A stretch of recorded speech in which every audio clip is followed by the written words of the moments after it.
Hello everyone. Welcome back to the channel. നമ്മൾ കഴിഞ്ഞ ക്ലാസ്സിൽ കഴിഞ്ഞ വീഡിയോയിൽ എങ്ങനെയാണ് ഒ ഇ ടിയുടെ ലെറ്ററിൻ്റെ റെലവൻറ്റ് പോയിന്റ്സ് സെലക്ട് ചെയ്യുന്നതെന്ന് പറഞ്ഞു അല്ലേ. So in today's class we are going to break down an OET pharmacy writing task step by step and learn how to convert case note into a band B plus or A level letter. ഇന്ന് നമ്മൾ അത് relevant ആയിട്ടുള്ള notes വെച്ച് എങ്ങനെയാണ് അത് sentence form ചെയ്യാം. Already നമ്മൾ കണ്ടു എങ്ങനെയാണ് റൈറ്റിംഗ് ടാസ്ക് കറക്റ്റ്ലി അനലൈസ് ചെയ്യേണ്ടതെന്നും how to select the relevant case note എങ്ങനെ സെലക്ട് ചെയ്യുന്നതെന്ന് കണ്ടു. ആൻഡ് ഈ സെലക്ട് ചെയ്ത കേസ് നോട്ട് വെച്ച് how to convert this note form into professional sentence ആയിട്ട് എങ്ങനെ മാറ്റാമെന്ന് നമുക്ക് നോക്കാം. And also structure and OET pharmacy letter effectively, അതാണ് നമ്മുടെ അൾട്ടിമേറ്റ് ഗോൾ എന്ന് പറയുന്നത്. Okay, So this is one of the most important skill in OET writing, because many candidates know the case but lose mark because they include irrelevant details, copy note directly, irrelevant notes കേട്ടിക്കൊണ്ട് അല്ലെങ്കിൽ directly ആ not forms അവർ എഴുതി അവരുടെ mark പോകും. So let's see how to build the letter properly. In that first step, നമ്മുടെ first step എന്താണ്?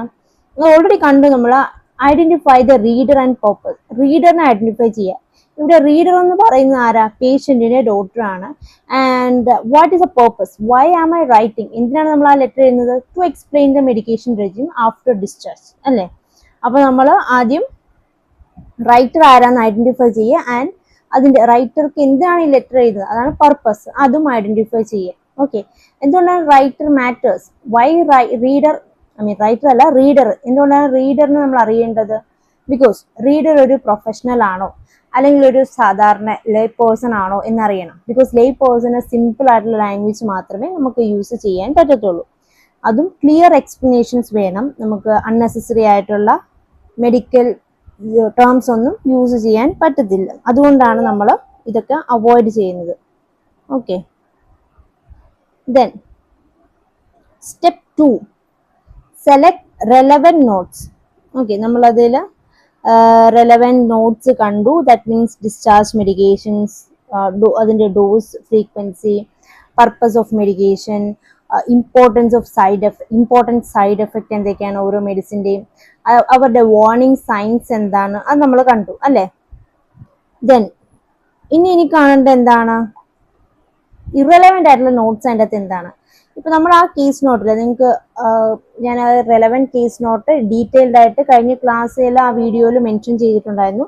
അപ്പോൾ നിങ്ങൾക്ക് doubt ഉണ്ടെങ്കിൽ നോക്കാം. ഞാനിപ്പോൾ അത് വളരെ റഫായിട്ട് മാത്രമേ പറഞ്ഞു പോകുന്നുള്ളൂ. ഓക്കെ, ഇറലവൻറ്റ് നോട്ട്സ് എന്തൊക്കെയായിരുന്നു? പേഷ്യൻ്റെ ആക്സിഡൻറ്റ് ഡീറ്റെയിൽസ്, പേഷ്യൻ്റെ ഡയഗ്നോസ്റ്റിക് ടെസ്റ്റ് ലൈക്ക് MRI പോലുള്ള diagnostic test, surgical details and investigation, ഓപ്പറേഷന് മുന്നേ നടന്ന ഇൻവെസ്റ്റിഗേഷൻ, ഇതെല്ലാം അൺറിലേറ്റഡ് ആയിട്ടുള്ള സോഷ്യൽ ഹിസ്റ്ററി, ഇതെല്ലാം നമുക്ക് ഇവിടെ ഇറലവൻ്റ് ആണ്. കാരണം ഓൾറെഡി പേഷ്യന്റിന്റെ ഡോക്ടറിന് ഇതെല്ലാം നോൺ ആയിട്ടുള്ള കാര്യങ്ങളാണ്. അതുകൊണ്ട് നമ്മൾ വലിയതായിട്ട് ഇത് പറയേണ്ട കാര്യമില്ല. ഓക്കെ, ഇപ്പോൾ പേഷ്യന്റ് മെഡിക്കേഷൻ മെഡിക്കേഷന്റെ സൈഡ് എഫക്റ്റ്, വലിയ രീതിയിലുള്ള സൈഡ് എഫക്റ്റ് വന്നാൽ എന്ത് ചെയ്യണം, ഇത്രയും കാര്യങ്ങളാണ് നമുക്ക് അവിടെ കൊടുക്കേണ്ടത്, ലെറ്ററിൽ മെൻഷൻ ചെയ്യേണ്ടത്. ഇനി ഈ സെലക്ട് ചെയ്ത പോയിന്റ്സ് നമുക്ക് അതൊരു സെന്റൻസ് ആയിട്ട് എക്സ്പാൻഡ് ചെയ്യണം. അതാണ് നമ്മുടെ സ്റ്റെപ്പ് 3. ഓക്കെ, ഇവിടെ ഓൾറെഡി പേഷ്യന്റ് എടുത്തുകൊണ്ടിരിക്കുന്ന 2 മെഡിസിൻ നമ്മൾ കണ്ടു, സാൻഡാക്കും ആൻഡ് ലിപ്പിഡ് അട്രോവാസ്റ്റയും. ഇത് രണ്ടും ആയിരുന്നു തോന്നുന്നു. ഓക്കെ, സാൻഡാക്ക് ഒരു 150 mg 2 times ഡെയിലി ആണ്. സോ നമുക്ക് എങ്ങനെ എഴുതാം? Mrs Ramsay should continue taking ranitidine 150 mg twice daily. ഇവിടെ ഷുഡ് എഴുതരുത്, മിസ്റ്റേക്ക് വന്നതാണ്. Mrs Ramsay needs to continue, അവർക്ക് കണ്ടിന്യൂ ചെയ്യണം. Okay, taking ranitidine 150 mg twice daily അല്ലേ.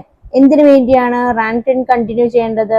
ഫോർ ഗ്യാസ്ട്രോ ഈസോഫാഗൽ റിഫ്ലക്സ് ഡിസീസിന് വേണ്ടിയാണ്. ഓക്കെ, അത് അഡീഷണൽ ഇൻഫർമേഷൻ ടു ഡോക്ടറിന് കുറച്ചൊരു ക്ലാരിറ്റി വരാൻ വേണ്ടിയാണ്. ഓക്കെ, അങ്ങനെ ഓരോ റെലവൻറ്റ് ഡീറ്റെയിൽസ് നമ്മൾ സെൻറ്റൻസ് ആയിട്ട് കൺവേർട്ട് ചെയ്യുവാണ്. ഓക്കെ, ആൻഡ് ഇതിലുള്ള what is the next step? Step 5 എന്ന് പറയുന്നത് ഈ നമ്മൾ എടുത്ത സെന്റൻസ് അല്ലെങ്കിൽ ആ നോട്ട് ഫോമിൽ നിന്ന് സ്ട്രക്ചർ ചെയ്ത് സെന്റൻസ് ആയിട്ട് സ്ട്രക്ചർ ചെയ്തത് എങ്ങനെ ലോജിക്കലി നമുക്ക് ഓർഗനൈസ് ചെയ്യണം. നമുക്ക് ചുമ്മാ വെറുതെ ഓരോ പോയിന്റ് അവിടെ ഇവിടെ എഴുതിയത് കൊണ്ട് കാര്യമാകുന്നില്ല. അത് കറക്റ്റ് ആയിട്ട് ഓർഗനൈസ് ചെയ്യണം. ആദ്യം പർപ്പസ് എഴുതുക, പാരഗ്രാഫ് എഴുതുക.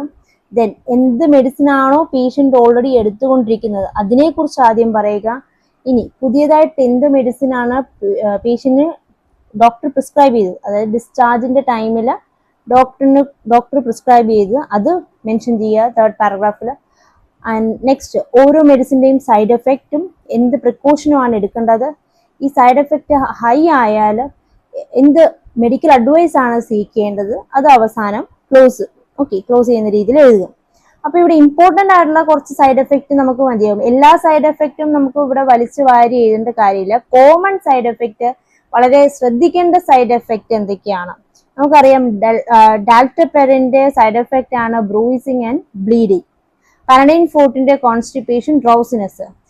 മാക്സിലോണിന്റെയും ഡ്രൗസിനെസ് ആണ്. ഓക്കെ, അങ്ങനെ ഇമ്പോർട്ടന്റ് ആയിട്ടുള്ള സൈഡ് എഫക്റ്റ് നമ്മൾ അതിന് ചൂസ് ചെയ്യുക. ആസ് എ ഫാർമസിസ്റ്റ് ഇമ്പോർട്ടന്റ് ആയിട്ടുള്ള സൈഡ് എഫക്റ്റ് ഏതാണെന്ന് നിങ്ങൾക്ക് അറിയായിരിക്കും. ഓക്കെ, നമ്മളിതൊരു ഫാർമസിസ്റ്റിന്റെ OET റൈറ്റിംഗ് ആണല്ലോ, അപ്പൊ ഫാർമസിസ്റ്റിന് എന്തായാലും അറിയാം മെഡിസിന്റെ സൈഡ് എഫക്റ്റിനെ കുറിച്ച് വെൽ അവെയർ ആയിരിക്കും. എനിവേ, ലാസ്റ്റ് സ്റ്റെപ്പ്, ലൈക്ക് നമ്മുടെ OET റൈറ്റിംഗിന്റെ ലാസ്റ്റ് സ്റ്റെപ്പാണ് കൺക്ലൂഡ് ചെയ്യേണ്ടത്. ഞാൻ പറഞ്ഞു മെഡിക്കൽ അഡ്വൈസ്, എപ്പോഴാണ് മെഡിക്കൽ അഡ്വൈസ് എടുക്കേണ്ടത്, ഓക്കെ, ഒരു വാർണിംഗ് പോലെ കൊടുക്കേണ്ടത്. ഓക്കെ, അതും ദെൻ ഫൈനൽ നിങ്ങൾ ചെക്ക് ചെയ്യണം എന്തൊക്കെ ബിഫോർ സബ്മിറ്റിംഗ് യുവർ ലെറ്റർ എന്തൊക്കെ നിങ്ങൾ ഇൻക്ലൂഡ് ചെയ്തിട്ടുണ്ട്, നിങ്ങൾ എഴുതിക്കുന്ന പർപ്പസ് ക്ലിയർ ആണോ, ഓക്കെ, റീഡർക്ക് മനസ്സിലാകുന്ന രീതിയിൽ ക്ലിയർ ആയിട്ടുള്ള പർപ്പസ് ആണോ, റെലവെന്റ് ആയിട്ടുള്ള ഡീറ്റെയിൽസ് ആണോ നിങ്ങൾ ഇൻക്ലൂഡ് ചെയ്തത്, നിങ്ങൾ ആ എടുത്ത റെലവെന്റ് ഡീറ്റെയിൽസ് ലോജിക്കലി ആണോ ഓർഗനൈസ് ചെയ്ത്, അതായത് അറേഞ്ച് ചെയ്തിരിക്കുന്നത് ലോജിക്കലി ആണോ, നിങ്ങൾ എഴുതിയിരിക്കുന്ന സെന്റൻസ് ഫുള്ളി കംപ്ലീറ്റഡ് ആണോ അതോ പകുതിയാണോ പാർഷ്യൽ ആണോ നോക്കുക. അപ്രോപ്രിയേറ്റ് ആയിട്ടുള്ള പ്രൊഫഷണൽ ടോണിലാണോ അതോ കാഷ്വൽ സെന്റൻസ് ആണോ, ഓക്കെ, നോൺ പ്രൊഫഷണൽ ടോണിലാണോ, അത് ചെക്ക് ചെയ്യുക. എല്ലാ ടാസ്കും കവർ ചെയ്തിട്ടുണ്ടോ, ക്വസ്റ്റ്യനിൽ പറഞ്ഞിരിക്കുന്ന ടാസ്ക് നിങ്ങൾ കവർ ചെയ്തിട്ടുണ്ടോ. ഇതാണ് ഫൈനൽ ചെക്ക് എന്ന് പറയുന്നത്. ഓക്കെ, ഇനി നമുക്കൊരു കേസ് നോട്ട് നോക്കാം. ഇപ്പോൾ നമ്മൾ കണ്ട ആ relevant case note, okay, relevant ആയിട്ടുള്ള പോയിന്റ്സ്, കേസ് നോട്ടിൽ നിന്ന് നമ്മൾ സെലക്ട് ചെയ്ത റെലവെന്റ് ആയിട്ടുള്ള പോയിന്റ്സ് യൂസ് ചെയ്ത് നമ്മൾ എഴുതിയ ഒരു ലെറ്റർ ആണ് ഇവിടെ ഞാനിപ്പോൾ സ്ക്രീനിൽ കാണിച്ചിരിക്കുന്നത്. ഓക്കെ, അപ്പൊ ലെറ്ററിന്റെ ഫോർമാറ്റ് എന്തായാലും എല്ലാവർക്കും അറിയായിരിക്കുമല്ലോ. ഡേറ്റ്, അഡ്രസ്സ്, റിസീവറിന്റെ address and salutation dear Mrs Kerr, നമ്മൾ സർനെയിം ആണ് എഴുതുന്നത്.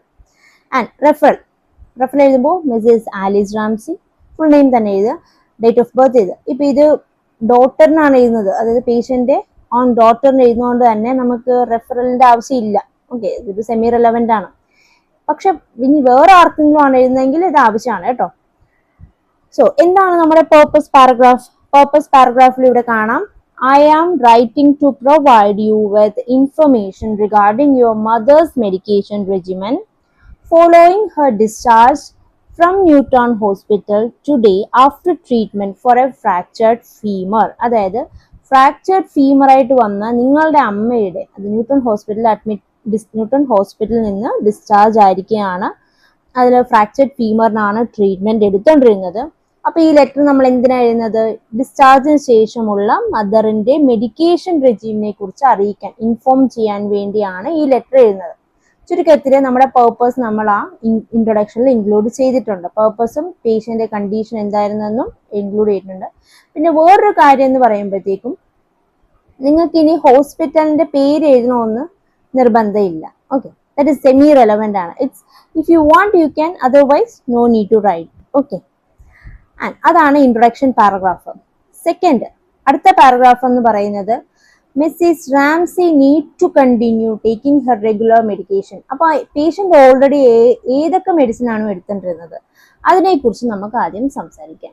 ഓക്കെ, റാംസി ഈ പറഞ്ഞ പോലെ റാനിറ്റിൻ, അതായത് സാൻഡാക്കും അട്ടോവാസ്റ്റിനുമാണ് എടുത്തോണ്ടിരുന്നത്. അപ്പൊ നമുക്കത് അതിനെക്കുറിച്ച് വേണം ആദ്യം പറയാൻ. ഏതാണോ ഓൾറെഡി അഡ്മിഷന് മുന്നേ പേഷ്യന്റ് റെഗുലർ ആയിട്ട് എടുത്തുകൊണ്ടിരിക്കുന്നത് അതിനെക്കുറിച്ച് വേണം ആദ്യം പറയാൻ. So Mrs Ramsay needs to continue, അവർ കണ്ടിന്യൂ ചെയ്യണം. Okay, taking her regular medications, അത് റെഗുലർ ആയിട്ട് എടുത്തുകൊണ്ടിരിക്കുന്ന മെഡിക്കേഷൻസ് ആയിരുന്നു. That is ranitidine 150 mg twice daily for gastro oesophageal reflux disease and atorvastatin 20 mg each morning on an empty stomach for hypercholesterolemia. നമ്മൾ ഇത്ര detailed ആയിട്ട് മെഡിസിൻ്റെ dose എപ്പോഴാണ് എടുക്കേണ്ടത്, എന്തിനാണ് എടുക്കേണ്ടതെന്ന് വെച്ചാൽ മേ ബി ഡോക്ടറിന് അൺനോൺ ആയിരിക്കാം, ഓക്കെ, ചിലപ്പോൾ. അതുകൊണ്ട് ഒന്ന് ഇൻഫോം ചെയ്യാൻ വേണ്ടിയാണ് ഇത്ര ഡീറ്റെയിൽഡ് ആയിട്ട് എഴുതുന്നത്. അതാണ് പേഷ്യൻ്റെ റെഗുലർ മെഡിക്കേഷൻ. ഇനി ഡിസ്ചാർജ് ചെയ്ത സമയത്ത് ന്യൂ മെഡിക്കേഷൻ എന്തൊക്കെയാണ്, ഹോസ്പിറ്റലിൽ നിന്ന് പേഷ്യന്റിന് പ്രിസ്ക്രൈബ് ചെയ്ത മെഡിക്കേഷൻ അതിനെക്കുറിച്ച്, അതായത് ഡിസ്ചാർജിന് ശേഷം ഫോളോ ചെയ്യേണ്ട മെഡിക്കേഷൻ അതിനെക്കുറിച്ച് എഴുതണം. ദാറ്റ് ഈസ് ഇൻ അഡീഷൻ, ഇത് കൂടാതെ, അതായത് ഈ റാനിറ്റിഡിനും അറ്റോവാസ്റ്റിനും കൂടാതെ എടുക്കേണ്ട മെഡിക്കേഷൻ, അതാണ് in addition. She has been prescribed ഡെൽറ്റാപാരിനും കൂടി എടുക്കണം, ഓക്കെ.